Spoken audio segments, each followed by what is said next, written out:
അധികളൊഴിച്ചെന്നെ കാക്കുന്നവൻ, ഭക്ഷണാദികൾ തന്നു നിത്യം പോറ്റുന്നവൻ. ആദികളൊഴിച്ചെന്നെ കാക്കുന്നവൻ, ഭക്ഷണാദികൾ തന്നു നിത്യം പോറ്റുന്നവൻ. നീതി വഴിയിൽ എന്നെ നടത്തിക്കൊണ്ടുവരുന്നവൻ, എൻ എൻ എൻ എൻ ജീവനായകനെ മനുവേലേ ജീവനായകനെ. ജീവകൃപയിൽ നിജവിയർപ്പുവെള്ളം എന്റെ മേലൊഴിച്ചു, പാപത്തിൽ നിന്നുണർത്തി. ജീവകൃപയിൽ നിജവിയർപ്പുവെള്ളം എന്റെ മേലൊഴിച്ചു, പാപത്തിൽ നിന്നുണർത്തി. നാവിലൊരു പുതിയ പ്രാർത്ഥനയെ പകർന്നവൻ, എൻ എൻ എൻ എൻ ജീവനായകനെ മനുവേലേ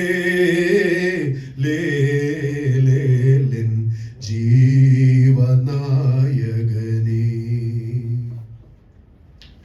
കർത്താവിന്റെ പരിശുദ്ധമായ നാമം വാഴ്ത്തപ്പെടുമാറാകട്ടെ. അനുഗ്രഹിക്കപ്പെട്ട ദിവസത്തിന്റെ നല്ല പകൽവേളയിൽ നമുക്ക് ഒരുമിച്ച് കർത്താവിന്റെ തിരുമുഖത്തേക്ക് നോക്കുവാനും ദൈവത്തെ സ്തുതിക്കുവാനും ദൈവമായ കർത്താവ് നൽകിയ നല്ല സാവകാശത്തെ ഓർത്ത് നന്ദിയോടെ ദൈവത്തിന് സ്തോത്രം ചെയ്യുന്നു, ദൈവത്തെ സ്തുതിക്കുന്നു. വളരെ മനോഹരമായ ഈ ദിവസത്തിന്റെ നല്ല പകൽക്കാലം അനുഗ്രഹിക്കപ്പെട്ട സങ്കീർത്തനങ്ങൾ, പ്രബോധനങ്ങൾ, സാക്ഷ്യങ്ങൾ അവനെല്ലാം കേൾക്കുവാൻ ദൈവമായ കർത്താവ് നമ്മെ സഹായിച്ചതുകൊണ്ട് നന്ദിയോടെ കർത്താവിന് സ്തോത്രം ചെയ്യുന്നു. ഈ ഇന്നത്തെ ആരാധന ലീഡ് ചെയ്യുന്ന പ്രിയ ബ്രദർ ഷമ്മ, ഈ സഭയിലായിരിക്കുന്ന എല്ലാ മാതാപിതാക്കൾ, കർത്തൃദാസന്മാർ, സഹോദരി സഹോദരന്മാർ, കുഞ്ഞുങ്ങൾ എല്ലാവർക്കും കർത്താവിന്റെ ധന്യമുള്ള നാമത്തിൽ കർത്താവിൽ വന്ദനത്തെ അറിയിക്കുന്നു. സ്തോത്രം. പ്രിയ സഹോദരന്റെ അനുഗ്രഹിക്കപ്പെട്ട ഒരു സാക്ഷ്യം ചുരുക്കം വാചകങ്ങൾ കേൾക്കുമ്പോൾ ദൈവമായ കർത്താവ് സഹായിച്ചെന്നു.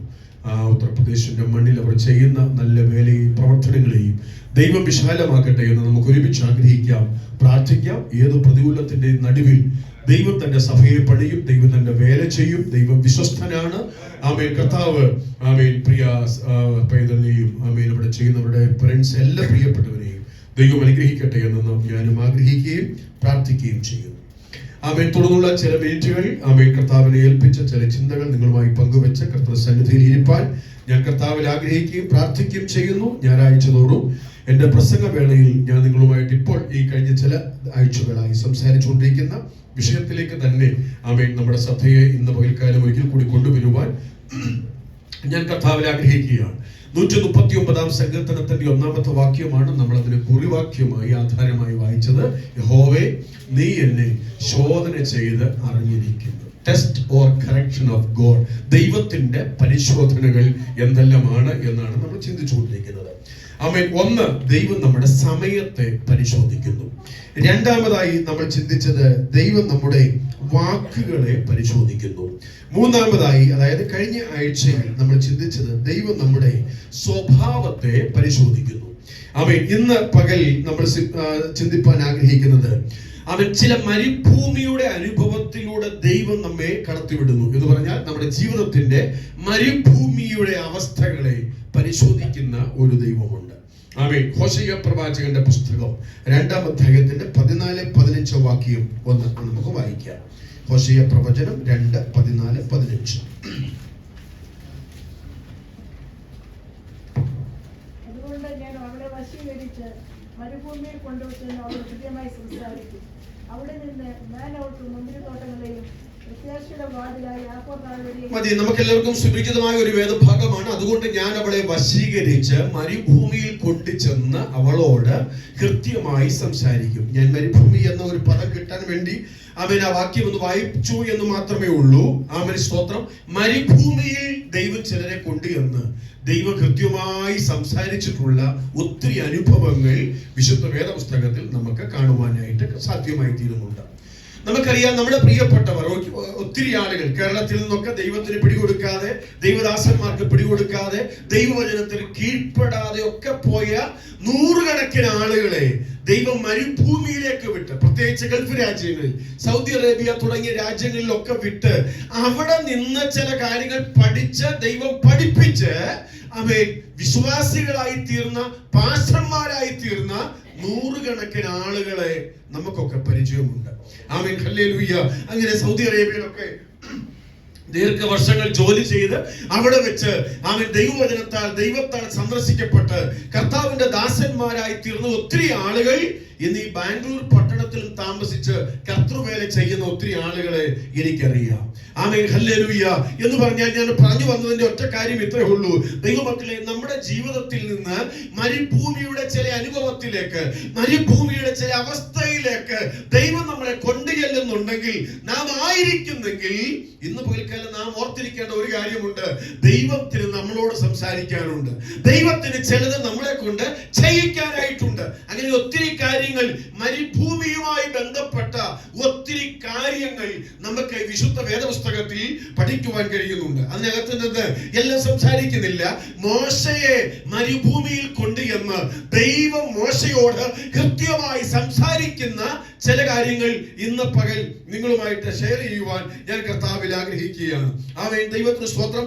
നമുക്കറിയാം, മിസ്രൈമിന്റെ അടിമത്തത്തിലായിരുന്ന ഇസ്രായേൽ മക്കളുണ്ട്. മിസ്രൈമിന്റെ അടിമത്തത്തിലായിരുന്ന ഇസ്രായേൽ മക്കൾ എങ്ങനെയാണ് ഈ ദൈവമക്കൾ അല്ലെങ്കിൽ ഇസ്രായേൽ മക്കൾ മിസ്രൈമിൽ ചെന്ന് അടിമകളായി തീർന്നത്?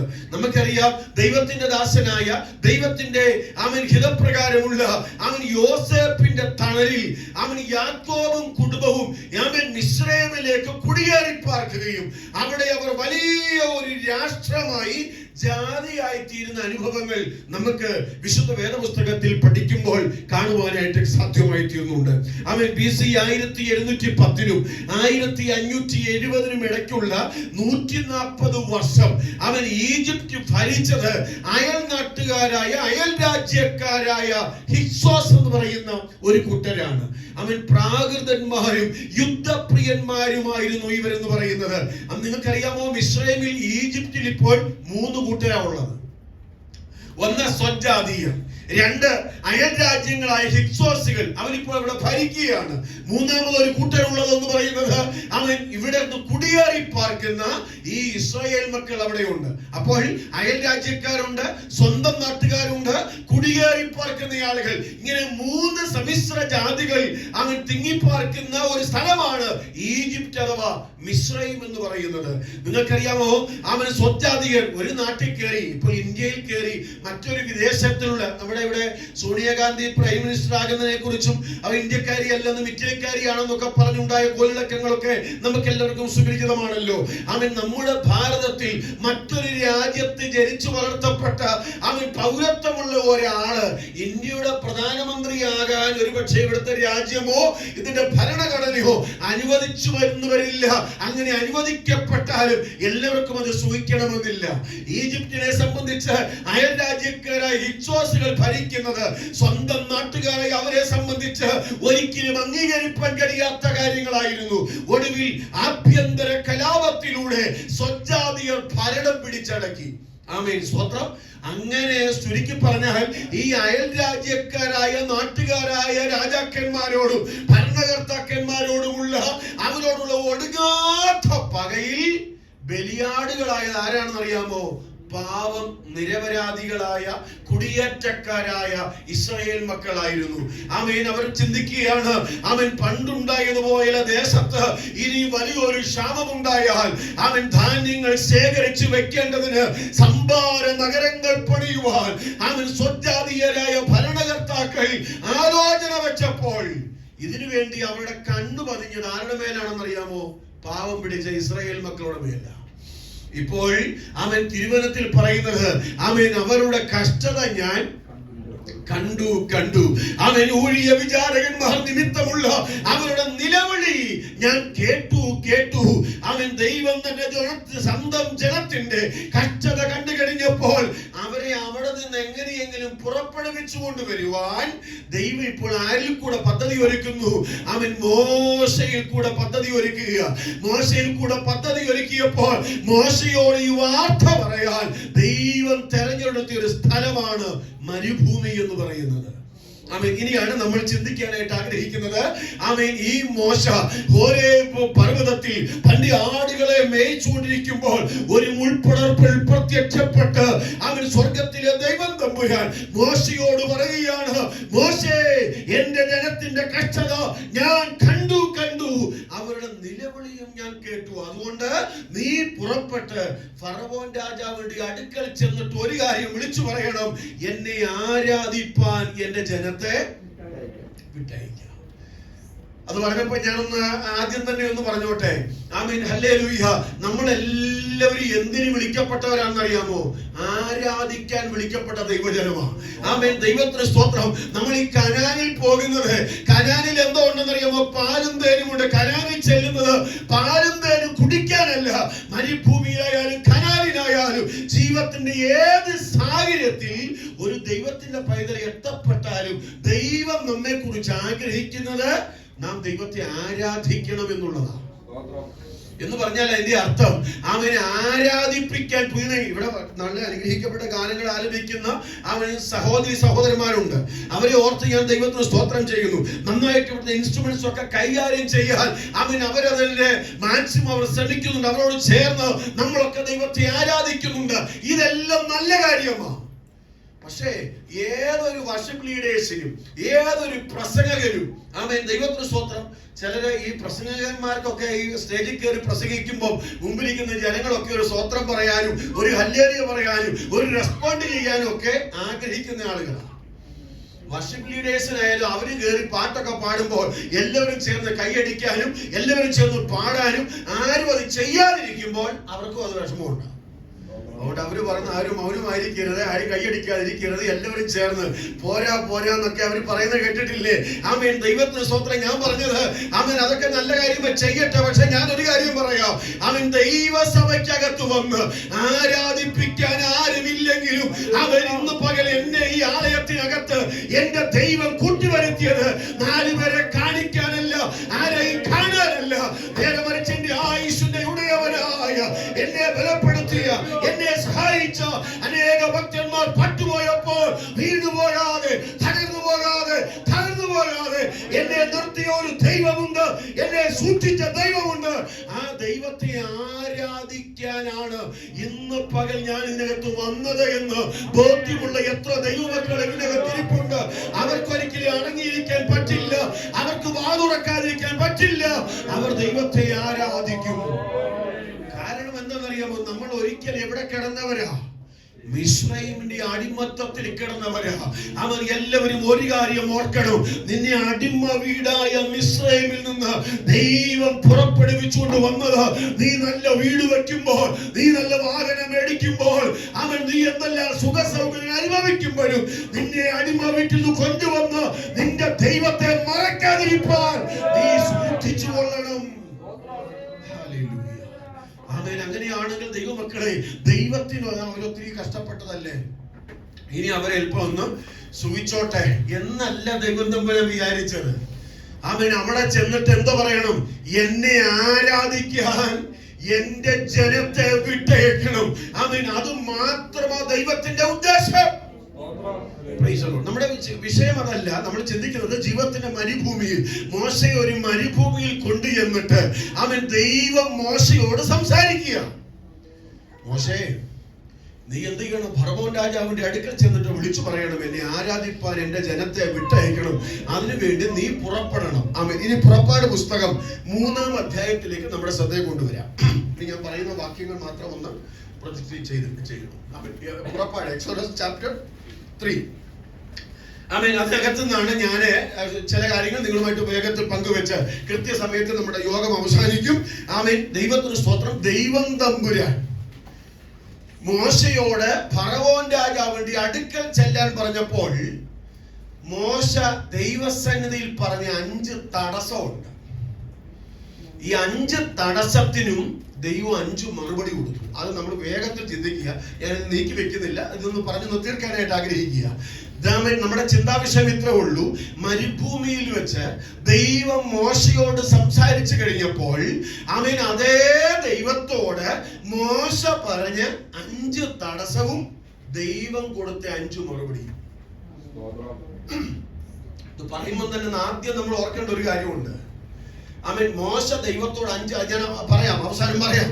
മോശ ദൈവത്തോട് 5 തടസ്സങ്ങൾ പറഞ്ഞിട്ടും അവസാനം ദൈവം അത് മോശയെ കൊണ്ട് തന്നെ ആ വേല ചെയ്യിക്കുന്നത് നമുക്ക് കാണാൻ കഴിയും. അതിന്റെ അർത്ഥം എന്താണെന്നറിയാമോ? പ്രാരംഭത്തിൽ തന്നെ ഞാൻ നിങ്ങളോട് ഒരു കാര്യം പറയാം. ആമേൻ. ദൈവത്തിന് ഒരു മോശയല്ലെങ്കിൽ 100 മോശയെ കിട്ടും. ഹല്ലേലൂയ. പക്ഷേ ആമേൻ, അമ്രാമിന്റെയും യോക്കേബാദിന്റെയും മകനായി മോശ ജനിക്കുമ്പോൾ 2 വയസ്സിൽ താഴെയുള്ള സകല ആൺകുട്ടികളെയും നൈൽ നദിയിൽ എറിഞ്ഞ് കൊലപ്പെടുത്താൻ രാജകൽപ്പനയുള്ളപ്പോൾ അവൻ പെട്ടകത്തിനകത്ത് ഒളിപ്പിച്ചു വെച്ച് 3 മാസം സംരക്ഷിച്ചു കൊണ്ടുവന്നത് ചില വർഷങ്ങൾ കഴിയുമ്പോൾ ഈ മോശെ ഫറവോന്റെ അടുക്കലേക്ക് അയക്കാൻ ദൈവത്തിന് ഒന്നല്ലെങ്കിൽ വേറെ എത്ര മോശന്മാരെ കിട്ടും. പക്ഷെ ഒരു കാര്യം ഞാൻ പറയാം, നിന്റെ മേലൊരു വിളി ഉണ്ടെങ്കിൽ, നിന്റെ മേലൊരു തെരഞ്ഞെടുപ്പ് ഉണ്ടെങ്കിൽ, ദൈവത്തിന് നിന്നെ മാത്രം ആവശ്യമെന്നെങ്കിൽ നീ എത്ര തടസ്സങ്ങൾ പറഞ്ഞാലും ദൈവം നിന്നെ കൊണ്ട് തന്നെ ആ വേല ചെയ്യും. ആ മോനിവിടെ വന്ന് സാക്ഷ്യം പറയപ്പെട്ട് ഞാൻ അതാ ഓർത്തത്.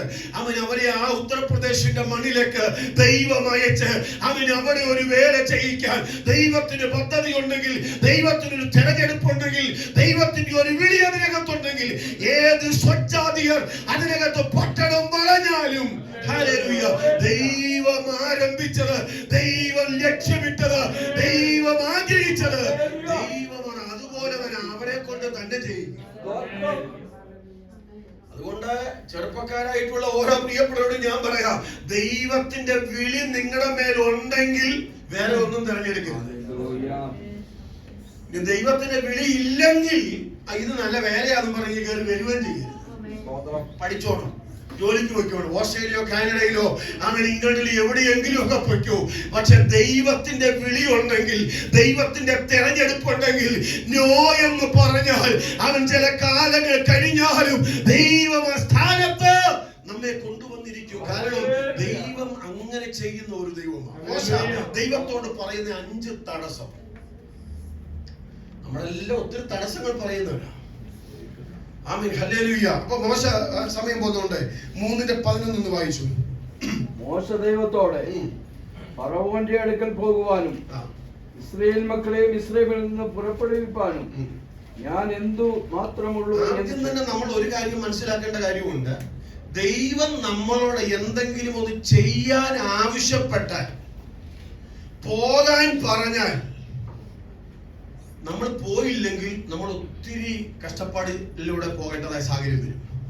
നേരെ മറിച്ച് ദൈവം പറയുന്ന ഒരു കാര്യങ്ങൾ അപ്പോൾ തന്നെ അനുസരിക്കാൻ തയ്യാറായാൽ നമുക്ക് അതിന്റെ അനുഗ്രഹങ്ങളും നമുക്ക് ഒത്തിരി കാര്യങ്ങൾ ഉണ്ടാകും. ഞാൻ വിശദീകരിക്കുന്നില്ല, അങ്ങനെ ഒത്തിരി കാര്യങ്ങൾ നമ്മളൊക്കെ കാണാൻ കഴിയുന്നുണ്ട്. ദൈവം പറഞ്ഞ കാര്യങ്ങൾ ചോദ്യം ചെയ്യാതെ, യാതൊരു തടസ്സവും പറയാതെ അനുസരിച്ച് ഒത്തിരി ആളുകളെ നമുക്ക് വിശുദ്ധ വേദപുസ്തകത്തിൽ കാണാൻ കഴിയുന്നുണ്ട്. ഞാൻ എവിടേക്കൊക്കെ പോയാൽ എനിക്ക് ഈ വിഷയം തീർക്കാൻ പറ്റാതെ വരും. അതുകൊണ്ട് ഞാൻ ഇങ്ങോട്ട് തന്നെ മടങ്ങി വരട്ടെ. ദൈവമക്കളെ, മോശ ദൈവത്തോട് പറയുന്ന 1ാമത്തെ തടസ്സമാണ് നമ്മളിവിടെ വായിച്ചത്. എന്താണെന്നറിയാം? മോശ ദൈവത്തോട് ഫറവോന്റെ അടുക്കൽ പോകുവാനും ഇസ്രായേൽ മക്കളെ മിസ്രയീമിൽ നിന്ന് പുറപ്പെടുവിക്കുവാനും ഞാൻ എന്തുമാത്രമുള്ളൂ. ശ്രദ്ധിക്കണമേ, മോശ ദൈവത്തോട് പറഞ്ഞ് 1ാമത്തെ തടസ്സം, ഹൂ ആം ഐ ഗോഡ്, ഞാൻ ആരാകുന്നു കർത്താവേ. ഇതാണ് മോശ ദൈവത്തോട് പറഞ്ഞ് 1ാമത്തെ തടസ്സം. ആമീൻ, ഹല്ലേലൂയ.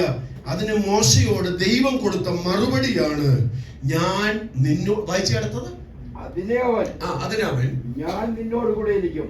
മതി, അത്ര മാത്രം മതി. നിങ്ങൾ ഇങ്ങോട്ട് ശ്രദ്ധിക്കണമേ. മോശ ദൈവത്തോട് പറഞ്ഞ 1ാമത്തെ തടസ്സം, ഞാൻ ആരാകുന്നു കർത്താവേ. സത്യം പറഞ്ഞാൽ നമുക്ക് മോശയുടെ താഴ്മയുടെ ലക്ഷണമൊന്നുമല്ലാതെ ജസ്റ്റ് ഒരു എക്സ്ക്യൂസ്, ഒരു തടസ്സം ദൈവത്തിൽ പറഞ്ഞ് എങ്ങനെയെങ്കിലും ഒഴിഞ്ഞു മാറാൻ വേണ്ടി ശ്രമിക്കുന്ന ഒരു മോശയാണ് നമുക്ക് കാണാൻ കഴിയുന്നത്. അതുകൊണ്ട് മോശ ദൈവത്തോട് പറയുകയാണ്, ഞാൻ ആരാകുന്നു കർത്താവേ. അവൻ എന്നാൽ ദൈവം പറഞ്ഞ മറുപടി ഇതാണ്, അവൻ ഞാൻ നിന്നോട് കൂടെ ഇരിക്കാം. കാലം ദൈവത്തിന്റെ വിളി കേട്ട ദൈവത്തിനുണ്ട് പ്രവർത്തിപ്പാൻ എനിക്ക് കഴിവില്ല എന്ന് പറഞ്ഞ് ആരെങ്കിലും മാറി നിൽക്കുന്നവരുണ്ടെങ്കിൽ ആമേൻ ഹല്ലേലൂയ, എനിക്ക് പ്രസംഗിക്കാൻ അറിയില്ല, പാടാൻ അറിയില്ല, 4 പേരെ ഫേസ് ചെയ്യാനുള്ള കഴിവെനിക്കില്ല എന്നാരെങ്കിലും ചിന്തിക്കുന്നെങ്കിൽ ഇന്ന് വരെക്കാലം ദൈവം നിങ്ങളോട് പറയുന്ന ഒരു മറുപടി ഉണ്ട്, ഞാൻ നിന്നോട് കൂടെ ഇരിക്കാം. അവൻ അങ്ങനെ പറയുന്ന ഒരു ദൈവത്തെ ചോദ്യം ചെയ്യാതെ അനുസരിക്കാൻ അവൻ നമുക്ക് എത്ര പേർക്ക് അവൻ അത് ചെയ്യാനായിട്ട് ദൈവത്തിന് വേണ്ടി ഇറങ്ങിത്തിരിക്കാൻ നമ്മളിൽ എത്ര പേർക്ക് സാധിക്കും? ആമേൻ. ദൈവത്തോട് മോശ പറയുന്ന ഒന്നാമത്തെ തടസ്സമാണ് അവൻ ഞാൻ ആരാകുന്നു കർത്താവേ. അവൻ ദൈവം കൊടുത്ത മറുപടിയാണ്, ഞാൻ നിന്നോട് കൂടെ ഇരിക്കാം. ദൈവമക്കളെ, ജീവിതത്തിന്റെ പ്രതികൂല സാഹചര്യങ്ങൾ വരുമ്പോൾ, നിന്റെ ജീവിതത്തിന്റെ ഒറ്റപ്പെടലിന്റെ അനുഭവങ്ങൾ വരുമ്പോൾ നിന്നെ വിട്ട് ഓടിപ്പോകുന്ന ഒരു ദൈവത്തെയല്ല നാം സേവിക്കുന്നത്. പ്രതികൂലത്തിന്റെ നടുവിൽ നിനക്കൊറ്റയ്ക്ക് നിൽക്കാൻ കഴിയില്ലെന്ന് വരുമ്പോൾ നമ്മുടെ കൂടെ നിൽക്കുന്ന ഒരു ദൈവമാണ്. യോശുവയോട് ദൈവം പറഞ്ഞു, ഞാൻ എടുത്ത് വായിപ്പിക്കുന്നില്ല, യോശുവയോട് ദൈവം പറഞ്ഞ ഒരു കാര്യമുണ്ട്, ഞാൻ മോശയോട് കൂടെ ഇരുന്നതുപോലെ നിന്നോട് കൂടെ ഇരിക്കാം. അതിന്റെ അർത്ഥം മോശയുടെ ശുശ്രൂഷ കോപ്പി അടിക്കാനല്ല യോശുവ ചിന്തിക്കേണ്ട വിഷയം. ഞാൻ ഒരിക്കലും ഇവിടെ പറഞ്ഞെന്നാണ് തോന്നുന്നത്. Amen hallelujah. അവൻ യോശുവയോട് ദൈവം പറയുകയാണ്, ഞാൻ മോശയോട് കൂടെ ഇരുന്നതുപോലെ നിന്നോട് കൂടെ ഇരിക്കാം. ദൈവമക്കളെ, നമ്മോട് കൂടെ ഇരിക്കുന്ന, നമ്മെ നടത്തുന്ന, നമ്മെ സ്വാതന്ത്ര്യപ്പെടുത്തുന്ന, നമ്മുടെ കൂടെ ഇറങ്ങി വരുന്ന ഒരു ദൈവത്തിന്റെ സാന്നിധ്യമുണ്ട്. ഒന്നാമത്തെ തടസ്സം, ഞാൻ ആരാകുന്നു കർത്താവേ. ദൈവം കൊടുത്ത മറുപടി, ഞാൻ നിന്നോട് കൂടെ ഇരിക്കാം. രണ്ടാമത്തെ തടസ്സം 3:13 വായിച്ചേ. 3:13. ഞാൻ ഇസ്രായേൽ മക്കളുടെ അടുക്കൽ ചെന്ന് നിങ്ങളുടെ പിതാക്കന്മാരുടെ ദൈവം എന്നെ നിങ്ങളുടെ അടുക്കൽ അയച്ചിരിക്കുന്നു എന്ന് പറയുമ്പോൾ അവന്റെ നാമം എന്തെന്ന് അവർ എന്നോട് ചോദിച്ചാൽ എന്ന് പറയുന്ന അർത്ഥം ഇത്രേ ഉള്ളൂ. ഒന്നാമത്തെ തടസ്സം, ഞാൻ ആരാകുന്നു കർത്താവേ എന്നാണ് മോശ പറഞ്ഞു ഒന്നാമത്തെ തടസ്സമെങ്കിൽ, രണ്ടാമത് മോശ ദൈവത്തോട് പറയുന്ന രണ്ടാമത്തെ തടസ്സം എന്ന് പറയുന്നത്, നീ ആരാകുന്നു കർത്താവേ. ഹല്ലേലൂയ. നിന്റെ നാമം എന്താണെന്ന് അവർ എന്നോട് ചോദിച്ചാൽ ഞാൻ എന്താ പറയേണ്ടത്? അതിന്റെ അർത്ഥം ഒന്നാമത്തെ രണ്ടാമത്തെ തടസ്സം, നീ ആരാകുന്നു കർത്താവേ. ഹല്ലേലൂയ. ദൈവം അതിന് കൊടുത്ത മറുപടിയാണ് അവിടെ പറയുന്നത്. ആമേൻ. അവിടെ ചോദിക്കണോ രണ്ടാമത്തെ തടസ്സം, വാട്ട് ഈസ് ഹിസ് നെയിം? ദൈവം കൊടുത്ത മറുപടി ഇതാണ്, I am that I am. ഞാനാകുന്നവൻ ഞാനാകുന്നു. ദൈവം എത്ര കൃത്യമായിട്ട് ഓരോ തടസ്സത്തിനും ദൈവം എത്ര കൃത്യമായിട്ട് ആ മോശയ്ക്ക് കൊടുക്കുന്ന മറുപടി നമ്മൾ ശ്രദ്ധിക്കേണ്ടതാണ്. നീ ആരാകുന്നു കർത്താവ് എന്ന് ചോദിച്ചപ്പോൾ ദൈവം പറയുകയാണ്, ഞാനാകുന്നവൻ ഞാനാകുന്നു. ആരാണ് നമ്മുടെ ഈ ദൈവം എന്ന് പറയുന്നത്? Amen hallelujah. 3:4, 6, 7, 8 വാക്യങ്ങളിൽ എല്ലാം വായിക്കുമ്പോൾ ഞാനൊന്ന് പറഞ്ഞു പോകാം. 1, ഞാൻ വിശുദ്ധനായ ദൈവമാണ്. 2, ഞാൻ നിന്റെ പിതാക്കന്മാരുടെ ദൈവമാണ്. 3, ഞാൻ നിന്റെ കഷ്ടത കാണുന്ന ദൈവമാണ്. 4, ഞാൻ നിന്റെ നിലവിളി കേൾക്കുന്ന ദൈവമാണ്. 5, ഞാൻ നിന്റെ സങ്കടങ്ങൾ അറിയുന്ന ദൈവമാണ്. 6, ഞാൻ നിന്നെ വിടുവിക്കുന്ന ദൈവമാണ്. 7, അടിമ വീടായ മിസ്രൈമിൽ നിന്ന് നിന്നെ സ്വന്തം വീട്ടിലേക്ക് കൊണ്ടുപോകുന്നവനാണ് ഞാൻ. ഹല്ലേലൂയ. ഇതിൽ പരം ഭാഗ്യം, ഇതിൽ പരം മറുപടി ഇനി എന്താണ് മോശേ നിനക്ക് എന്നിൽ നിന്ന് വേണ്ടത്? ആമേൻ. നമ്മുടെ ദൈവം എന്ന് പറയുകയാണ്, amen hallelujah, I am that I am. ഞാനാകുന്നവൻ ഞാനാകുന്നു എന്ന് പറഞ്ഞാൽ ദൈവത്തിന്റെ തന്റെ സ്വഭാവത്തിൽ നിന്ന്, ദൈവത്തിന്റെ തന്റെ ഹിതത്തിൽ നിന്ന് ഒരിക്കലും മാറാൻ കഴിയില്ല. Amen hallelujah. മോശ ദൈവത്തോട് പറഞ്ഞ 5 തടസ്സങ്ങളും ദൈവം കൊടുത്ത മറുപടിയും, ആമേൻ, പ്രസംഗം എല്ലാം മനസ്സിലായില്ലെങ്കിലും ആമേൻ അറ്റ്ലീസ്റ്റ് ആ തടസ്സവും ദൈവം കൊടുത്ത മറുപടിയെങ്കിലും ഒന്ന് ഗ്രഹിച്ചിട്ടേ ദൈവമക്കൾ പോരാവൂ. ഒന്നാമത്തെ തടസ്സം, ഞാൻ ആരാകുന്നു കർത്താവേ. ദൈവം കൊടുത്ത മറുപടി, ഞാൻ നിന്നോട് കൂടെ ഇരിക്കാം. രണ്ടാമത്തെ തടസ്സം, നീ ആരാകുന്നു കർത്താവേ. ദൈവം കൊടുത്ത മറുപടി, ഞാനാകുന്നവൻ ഞാനാകുന്നു. മൂന്നാമത്തെ മോശ പറഞ്ഞ മൂന്നാമത്തെ തടസ്സം 4-ാം അധ്യായത്തിന്റെ 1-ാമത്തെ വാക്യം. 4:1.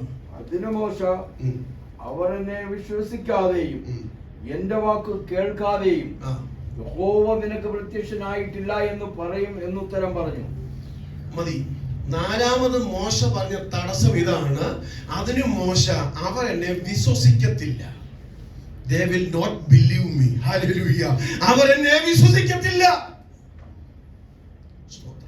ഓരോ തടസ്സങ്ങൾ ദൈവസന്നിധിയിൽ മോശ പറഞ്ഞു ഒഴിഞ്ഞു മാറാൻ ശ്രമിക്കുമ്പോഴും ദൈവം കൃത്യമായ മറുപടി കൊടുക്കുക. അപ്പോൾ ദൈവത്തിന്റെ ക്ഷമ നിങ്ങൾ നോക്കണം, ദൈവത്തിന്റെ സഹിഷ്ണുത നിങ്ങൾ നോക്കണം, അവൻ ദൈവത്തിന്റെ മനസ്സറിവ് നമ്മൾ ഓർക്കണം. ഹല്ലേലൂയ. ഇവിടെ ജനം, മോശ പറയുന്ന മൂന്നാമത്തെ തടസ്സമാണ്, അവൻ ജനങ്ങൾ എന്നെ വിശ്വസിക്കത്തില്ല.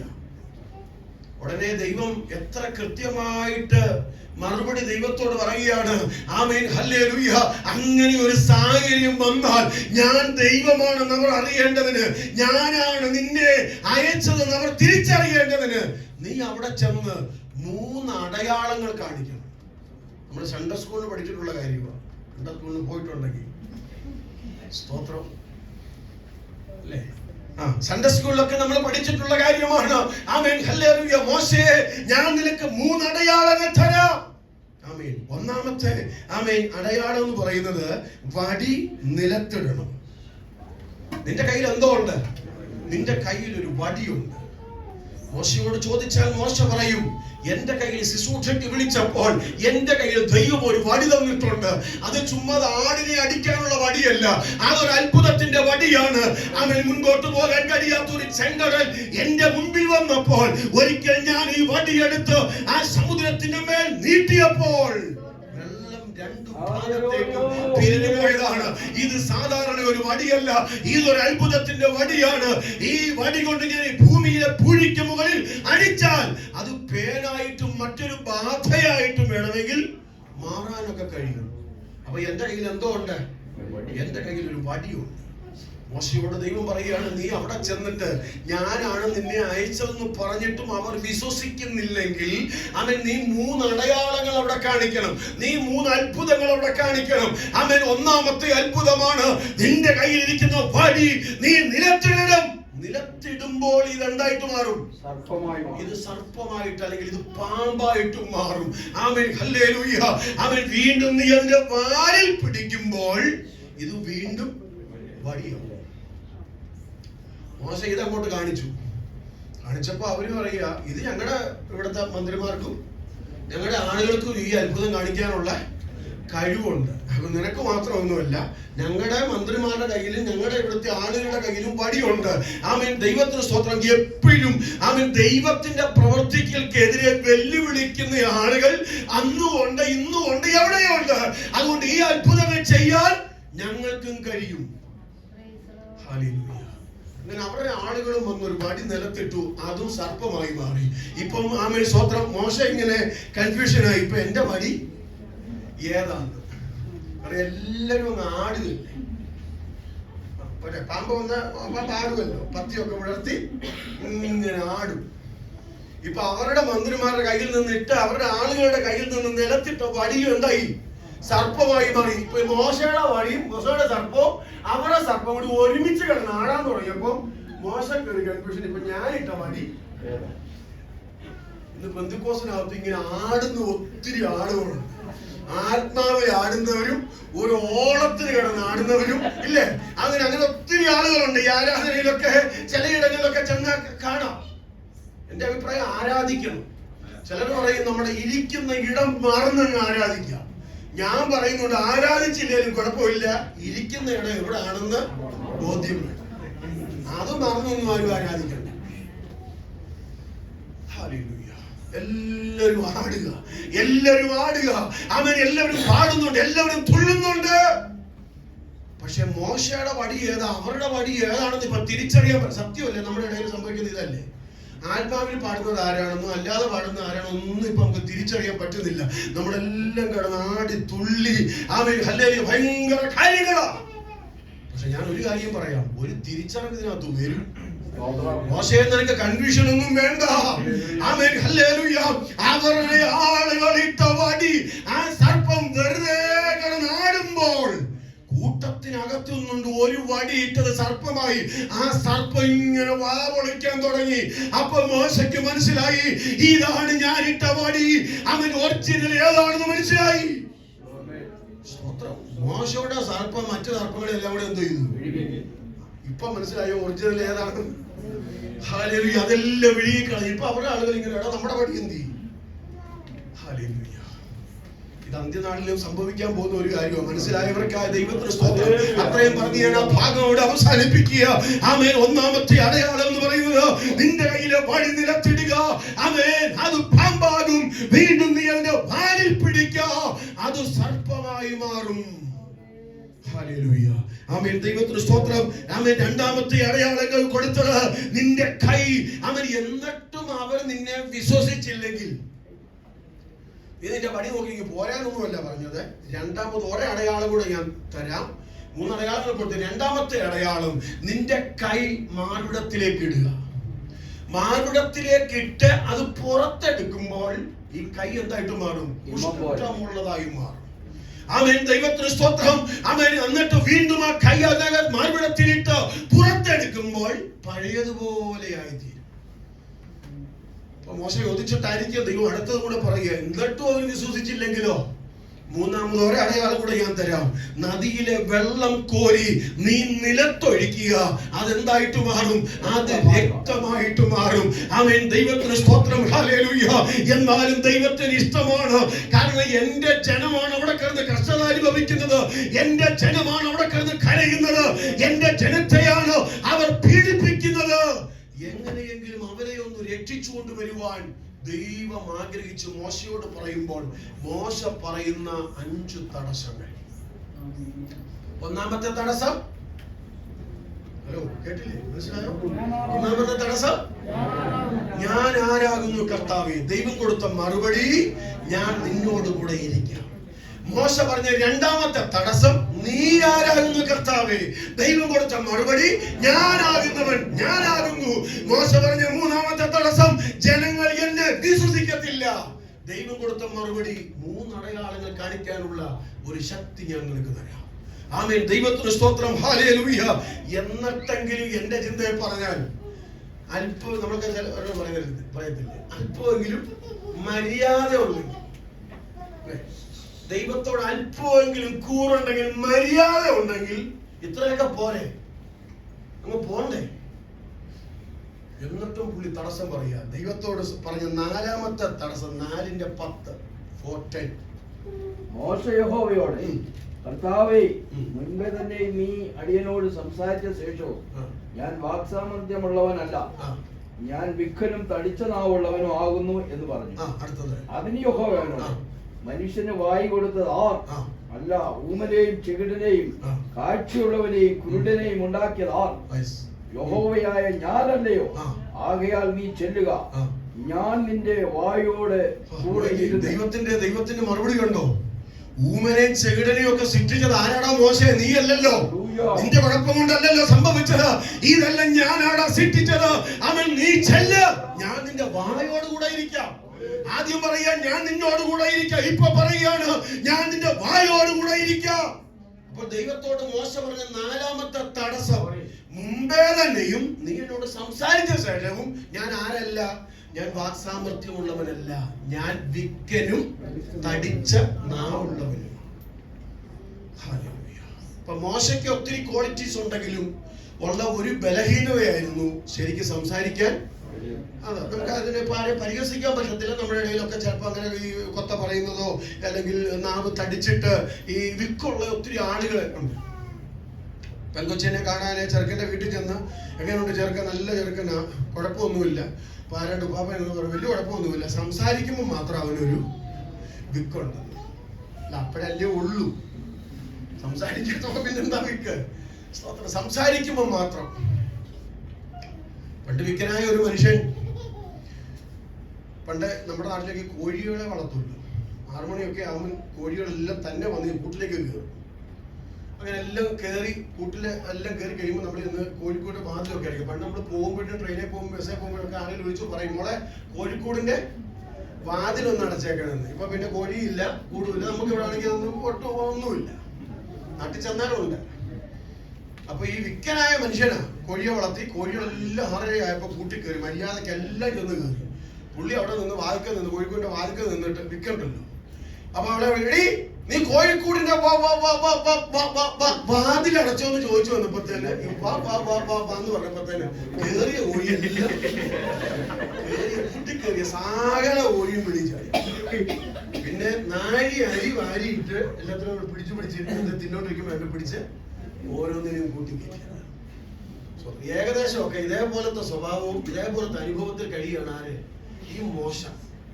അപ്പൊ മോശ ഈ ദൈവത്തോട് പറഞ്ഞ തടസ്സം തന്നെ എങ്ങനെയാ പറഞ്ഞറിയാമോ? വിക്കിയാ പറയുന്നത്. കാരണം ഇത് പറഞ്ഞു വരുമ്പത്തേന് സമയം ഒരുപാട് പോകും. എന്നിട്ടും ദൈവം ദീർഘക്ഷമയോടെ നിൽക്കുക. അപ്പൊ ഇനി നിങ്ങൾ വീട്ടിൽ പോയെന്ന് പറഞ്ഞു നോക്കിയാൽ മതി ഈ മോശ എങ്ങനെ ആയിരിക്കും ഇതൊക്കെ ദൈവത്തോട് പറഞ്ഞതുകൊണ്ട്. ഇപ്പൊ ഞാനത് പറയാൻ ആഗ്രഹിക്കുന്നില്ല. അവൻ മോശ വിക്കി അവൻ തടിച്ച നാവോടുകൂടെ ഓരോ കാര്യങ്ങൾ ദൈവത്തോട് പറയുകയാണ്. ദൈവമേ, ഞാൻ ആരാണ്?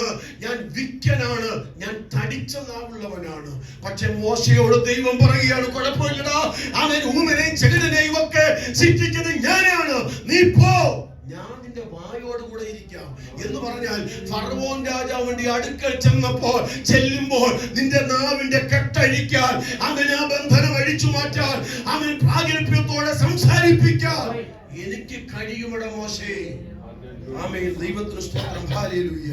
ഇരവ്യാവും പറയുന്നുണ്ട്, ആമേൻ, യഹോവേ, എനിക്ക് സംസാരിക്കാൻ കഴിയില്ല, ഞാൻ ബാലനല്ലോ. ദൈവം പറയുകയാണ്, അങ്ങനെയല്ല, അവൻ നീ ഭയപ്പെടരുത്, നീ ഭ്രമിക്കരുത്, അവൻ ഞാൻ ബാലനാണെന്ന് നീ പറയരുത്.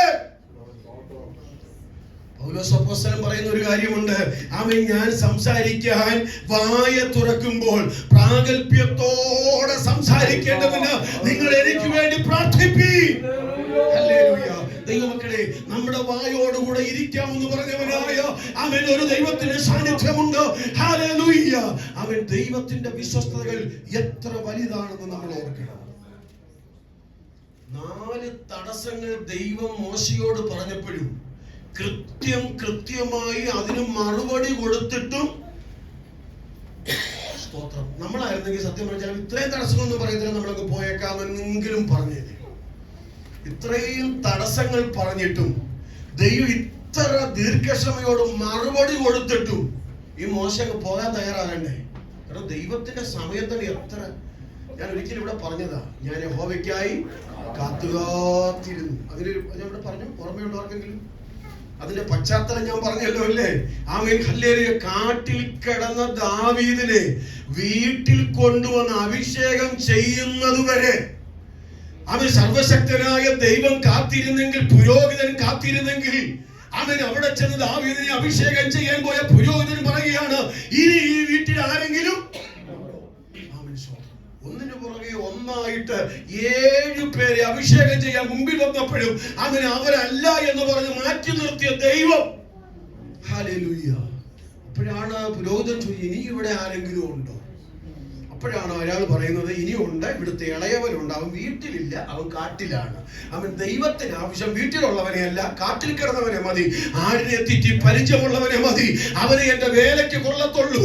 അവൻ ദൈവത്തിന് സ്വന്തം, അവനെ വീട്ടിൽ കൊണ്ടുവന്ന് അഭിഷേകം ചെയ്യാൻ ദീർഘക്ഷമയോടെ കാത്തിരുന്ന ആ ദൈവത്തിന് വേണ്ടി തന്റെ തൂലിക ചലിപ്പിച്ച് 40-ാം സങ്കീർത്തനം എഴുതിയപ്പോൾ ആ ഭക്തൻ പറയുകയാണ്, അവൻ എനിക്ക് വേണ്ടി കാത്തിരുന്ന, എനിക്ക് വേണ്ടി വെയിറ്റ് ചെയ്ത ഒരു ദൈവമുണ്ട്, ആ ദൈവത്തിന് വേണ്ടി ഞാൻ കാത്തിരിക്കുക. അപ്പൊ എത്ര ദീർഘക്ഷമയോടെ ദൈവം നമ്മളെ കൊണ്ട് ചിലത് ചെയ്യിക്കുന്നത്. 4 തടസ്സങ്ങൾ ദൈവസന്നിധിയിൽ മോശ പറഞ്ഞപ്പോഴും, ദൈവം അത്ര ദീർഘക്ഷമയുള്ളവനും മഹാദൈവമുള്ളവനും ഒക്കെ നമ്മൾ പറയുമെങ്കിലും ദൈവം ദഹിപ്പിക്കുന്ന അഗ്നിയാണ്.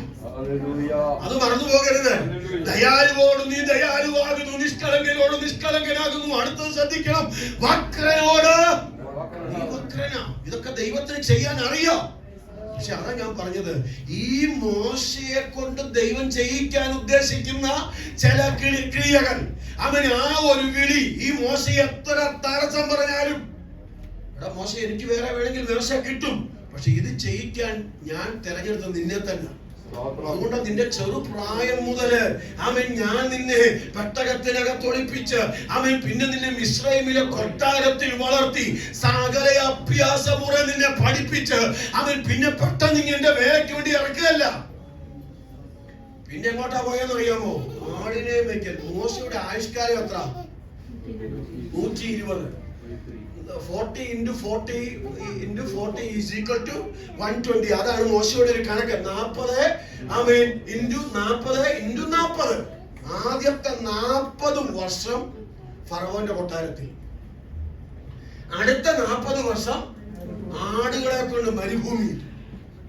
80 വയസ്സ് കഴിഞ്ഞിട്ടാണ് എങ്ങോട്ട് അയക്കുന്നത് അറിയാമോ? മിസ്രൈമിലേക്ക് ദൈവം അയക്കുന്നത്. അപ്പൊ നിങ്ങളൊന്ന് ചിന്തിച്ചു നോക്കിയാൽ 40 വർഷം പിന്നെ ശുശ്രൂഷയാണ്. 40 വർഷത്തെ ശുശ്രൂഷ ചെയ്യാൻ മോശയ്ക്ക് എത്ര വർഷത്തെ ട്രെയിനിങ് കൊടുത്തു? 80 വർഷത്തെ ട്രെയിനിങ് കൊടുത്തു. പെട്ടെന്ന് കയറി വരാനൊന്നും പറ്റത്തില്ലെന്ന് മനസ്സിലായോ? ആമേൻ. ദൈവത്തിന് സ്തോത്രം. ഹല്ലേലൂയ. കർത്താവ് യേശുക്രിസ്തുവിന്റെ ശുശ്രൂഷ നോക്ക്. ആമേൻ. 30 വർഷം ജീവിച്ചു, 3.5 വർഷം പ്രസംഗിച്ചു. നമ്മളൊക്കെ ആണെങ്കിൽ നേരെ തിരിച്ച അല്ലേ? ആമേൻ. കർത്താവിന്റെ സ്തോത്രം. അത്രയും പറഞ്ഞ് ഇണങ്ങി നിർത്തുക. ആമേൻ. ദൈവത്തിന് സ്തോത്രം. അപ്പോൾ ആമേൻ ഈ മോശയെ കൊണ്ട് ദൈവം തന്റെ വേല ചെയ്യിക്കാൻ ദീർഘക്ഷമയുള്ളവനായ ദൈവം. അപ്പൊ ഈ 80 വർഷത്തെ ട്രെയിനിങ് ഞാൻ നിനക്ക് തന്നത് ഈ എന്റെ ജനത്തെ വിടുവിച്ചുകൊണ്ട് വരാനാ. അതുകൊണ്ട് നീ എത്ര തടസ്സം പറഞ്ഞാലും ഇത് നിന്നെ കൊണ്ട് തന്നെ ഞാൻ ചെയ്യിക്കും. 4 തടസ്സം ദൈവസേനയിൽ പറഞ്ഞ് മറുപടിയും ദൈവം കൊടുത്തപ്പം ഞാൻ നേരത്തെ പറഞ്ഞ പോലെ മര്യാദയുള്ള മോശയാണെങ്കിൽ ശരി കർത്താവേ എന്നാ ഞാൻ ഇനി അങ്ങ് പോയേക്കാം എന്ന് പറഞ്ഞില്ല. പുള്ളി പറഞ്ഞ 5ാമത്തെ തടസ്സം കൂടി പറഞ്ഞ് പെട്ടെന്ന് ഇരുന്നോളാം. 4:13. കർത്താവേ നിനക്ക് ബോധിച്ച മറ്റേ ആരെങ്കിലും അയക്കണമേ. കണ്ടോ? സ്തോത്രം. മോശ ഇത്രയും സമയം പോയത് നിങ്ങൾ ഓർക്കണം. 4 തടസ്സം പറഞ്ഞ് കൃത്യമായി മറുപടിയും കൊടുത്തിട്ട് എന്നാ ഞാൻ പോയേക്കാമെന്ന് പറയേണ്ട മോശ ദൈവത്തോട് പറയുകയാണ്. മോശയോട് ദൈവം പറഞ്ഞ് അവൻ 5ാമത്തെ തടസ്സം നിനക്ക് ബോധിച്ച വേറെ ആരെങ്കിലും കിട്ടും. സ്തോത്രം. അല്ല, നമ്മളെങ്ങാണോ ദൈവത്തിന്റെ സ്ഥാനത്തായിരിക്കും അപ്പൊ പണി നോക്കണമെന്ന് പറഞ്ഞില്ലേ? ഞാൻ വേറെ ആരെങ്കിലും ഒക്കെ യൂസ് ചെയ്തോളാം. അതുകൊണ്ടാണ് നമ്മളാരും ദൈവം ആകാഞ്ഞ്. നമ്മളൊക്കെ ആയിരുന്നു അതൊക്കെ പറഞ്ഞേന്. സ്തോത്രം. പക്ഷെ നമ്മുടെ ദൈവം അങ്ങനെ പറയുന്ന ദൈവമല്ല. മോശയോട് ദൈവം എന്നിട്ട് അങ്ങനെ പറയാതെ ദൈവം കൊടുത്ത മറുപടി എന്തോന്ന് അറിയാമോ? കുഴപ്പമില്ല, നിനക്കൊരു കൂട്ടിന് വേണ്ടി നിന്റെ സഹോദരനായ, ഞാൻ ആ വാക്യം വായിക്കുന്നത് താഴോട്ട് വായിക്കുമ്പോൾ കാണാം. ആമേൻ. നിന്റെ സഹോദരനായ അഹരോനെ കൂടി ഞാൻ നിന്റെ കൂടെ തരാം. നീ ഒറ്റയ്ക്ക് പോണ്ട. ഈ 5 അതിനുശേഷമാണ് പിന്നെ മോശ പോകുന്നത്. പറഞ്ഞ മനസ്സിലായോ? 5 തടസ്സം ദൈവം കൊടുത്ത, അവൻ ദൈവത്തോട് മോശ പറഞ്ഞ 5 തടസ്സങ്ങളും അവൻ ദൈവം കൊടുത്ത മറുപടിയുമാണ് അവൻ നമ്മൾ ഇന്ന് ഒരു ചിന്തിച്ച 1ാമത്തെ തടസ്സം, ഞാൻ ആരാകുന്നു കർത്താവേ? ദൈവം കൊടുത്ത മറുപടി, ഞാൻ നിന്നോട് കൂടെ ഇരിക്കാം. 2ാമത്തെ തടസ്സം, നീ ആരാകുന്നു കർത്താവേ? ദൈവം കൊടുത്ത മറുപടി, ഞാനാകുന്നവൻ ഞാനാകുന്നു. 3ാമത്തെ തടസ്സം, ജനങ്ങൾ എന്നെ വിശ്വസിക്കയില്ല. ദൈവം കൊടുത്ത മറുപടി, 3 അടയാളങ്ങൾ ഞാൻ നിനക്ക് തരാം. 4ാമത്തെ തടസ്സം, ഞാൻ വിക്കനും തടിച്ച നാവുള്ളവരുമാ. ദൈവം കൊടുത്ത മറുപടി, ഞാൻ നിന്റെ വായോട് കൂടെ ഇരിക്കാം. ആമേൻ. മോശ പറഞ്ഞ 5ാമത്തെ തടസ്സം, വേറെ ആരെങ്കിലും അയക്കുക കർത്താവേ. ആമേൻ. ഹല്ലേലൂയ. ദൈവം കൊടുത്ത മറുപടി, നിന്റെ സഹോദരനായ അഹരോനെയും കൂടെ ഞാൻ തരാം. മോശയും ദൈവ കർത്താവ് യേശുക്രിസ്തുവും തമ്മിലുള്ള ഒത്തിരി ആമേൻ സാമ്യമുള്ള കാര്യങ്ങൾ നമുക്ക് തിരുവചനത്തിൽ കാണാൻ കഴിയുന്നുണ്ട്. ഒന്ന്, ഇരുവരും ശൈശവത്തിൽ വധഭീഷണിയെ നേരിടുന്നു. രണ്ടുപേരും അറിയാലോ അല്ലേ? കർത്താവിന്റെ കാലത്തും അങ്ങനെ സംഭവിച്ചു. ആമേൻ. സ്വത്രം. മോശയുടെ സമയത്തും ഇരുവരും ശൈശവത്തിൽ വധഭീഷണിയെ നേരിടുന്നു. 2, ഇരുവരും സ്വന്തം സഹോദരന്മാരാൽ പരിത്യജിക്കപ്പെടുന്നു. 3, ദൈവജനത്തിന്റെ വീണ്ടെടുപ്പുകാരെന്ന സ്ഥാനം 2 പേരും വഹിക്കുന്നു. ആമേൻ. 4, ദൈവജനത്തിനു വേണ്ടി മധ്യസ്ഥനായി നിൽക്കുന്നു 2 പേരും. മോശ ഇസ്രായേൽ മക്കൾക്ക് വേണ്ടി മധ്യസ്ഥ ചെയ്യുന്നു. കർത്താവ് യേശുക്രിസ്തു സകലർക്കും വേണ്ടി മധ്യസ്ഥ ചെയ്യുന്നു. പിന്നീട് അങ്ങോട്ട് വായിക്കുമ്പോൾ സൗമ്യത, ദീർഘക്ഷമ, ഈ കാര്യങ്ങളുടെ എല്ലാം സമ്മേളനങ്ങൾ ഈ രണ്ടു പേരിലും ഒരുപോലെ കാണുവാൻ കഴിയുന്നുണ്ട്. ആമേൻ. ദൈവമക്കളെ, നമ്മുടെ ജീവിതത്തിൽ ചില മരുഭൂമിയുടെ അനുഭവത്തിലൂടെ ആമേൻ ഹല്ലേലൂയ ഇന്ന് വരെക്കാലം പോകുന്നവരാരെങ്കിലും ഉണ്ടെങ്കിൽ അത് ദൈവത്തിന്റെ പരിശോധനയാണ്, അത് ദൈവത്തിന്റെ പരീക്ഷണമാണ്. ആമേൻ. അവിടെ വെച്ച് നമ്മളോട് സംസാരിക്കാൻ നമ്മുടെ കർത്താവിന് കഴിയും. നമ്മുടെ കണ്ണുകളെ നമുക്ക് അടച്ച് ദൈവത്തിന് നമ്മെ എത്രയോ ഒന്ന് സമർപ്പിച്ച് പ്രാർത്ഥിക്കാം. Amen hallelujah. ആമേൻ. നമ്മുടെ മരുഭൂമിയുടെ അനുഭവത്തിൽ നമ്മെ കൈവിടാത്ത ഒരു ദൈവമുണ്ട്, നമ്മെ സ്നേഹിക്കുന്ന ഒരു ദൈവമുണ്ട്, നമ്മെ പരിപാലിക്കുന്ന ഒരു ദൈവമുണ്ട്. ആ ദൈവത്തിന്റെ സന്നിധിയിലാണ് ഇതുപോലെ കാലം ആരെങ്കിലും ഈ മരുഭൂമിയുടെ അനുഭവത്തിലൂടെ കടന്നു പോകുന്നെങ്കിൽ ആമേൻ ഹല്ലേലൂയ, ആ മരുഭൂമിയിലിട്ട് നിന്നെ കഷ്ടപ്പെടുത്താനല്ല, നിന്നെ നശിപ്പിച്ച് കളയാനല്ല, ആമേൻ, അവിടെ വെച്ച് നമ്മളോട് സംസാരിക്കുന്ന ഒരു ദൈവമുണ്ട്. മരുഭൂമിയിൽ അവൻ നമ്മുടെ കൂടെ ഇരിക്കുന്ന ദൈവം, അവൻ പായോട് കൂടെ ഇരിക്കുന്ന ദൈവം, അവൻ കൂട്ടിൽ ആളുകളെ തരുന്ന ദൈവം, നമ്മെ സന്ദർശിക്കുന്ന ദൈവം.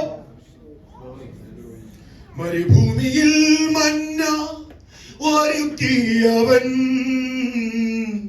മാറയെ മധുരമായി തീർത്തവൻ. മരുഭൂമിയിൽ മന്ന ഒരുക്കിയവൻ, മാറയെ മധുരമായി തീർത്തവൻ. മാറാത്തവൻ, ചിറകിൽ മറയ്ക്കുന്നവൻ, മഹത്വത്തിൽ എന്നെ ചേർത്തവൻ. മാറാത്തവൻ, ചിറകിൽ മറയ്ക്കുന്നവൻ, മഹത്വത്തിൽ എന്നെ ചേർക്കുന്നവൻ. ഞാൻ